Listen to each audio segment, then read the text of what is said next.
Magluluto tayo ngayon ng pakbet. And bumili ako dalawang supot ng pangpakbet. Yung mga gagamitin natin. Iwain muna natin itong nabili kong 30 pesos na taba ng baboy. 30 lang yan, taba lang kasi yan. Pero may mga kasamang laman naman na yan. Ayan, okay na, nahiwa ko na siya. Sunod na agad natin itong kamatis. Ayan, ganyan lang, hiwain lang yung kamatis para sa pakbet. Sunod natin yung sibuyas. Ganyan lang, pahaba lang yung hiwa ng sibuyas. Tapos luya, lagyan natin ng luya. Ganyan ako magpakbet, may luya. Ayan, hiwain lang natin.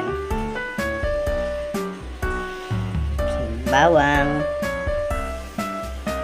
Ayan, okay na, nahiwa na natin. Yan, dalawang supot yan. Hugasan muna natin to. Tapos, cut natin sa maliliit yung malalaking part kasi para maganda. Kasi yan, nakat ko na yung kalabasa. Kasi malalaki pa yung ibang part na kalabasa. Ayan na, okay na siya, oh. Sarap na sa pakbet. Magluto na tayo kaso walang gas eh. Ayan, nagpalingas na ako ng ng apoy. Yan, tayo lang natin umapoy. Pag umapoy na, lagay na natin yung kawali. Tapos salang natin yung taba dyan para magmantika. Yan, hintayin lang natin magmantika yan. Kasi yung mantika yan yung gagamitin natin panggisa ng ating mga aromatics. Yan, ng ating Ricardo. Yan, unahin natin gisa yung bawang.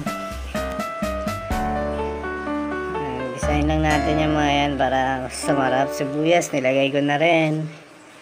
Ganyan lang yan, masarap kasi yan pag yan yung ginamit mo, yung mantika ng taba ng baboy. Yan, malasa. Yan, sinunod ko na yung kamatis. Ganyan lang yan, naluluin lang.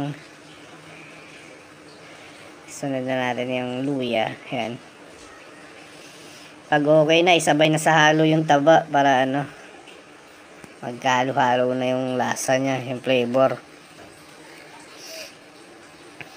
Yan. Tapos lagay natin yung alamang dyan pag para maprito siya.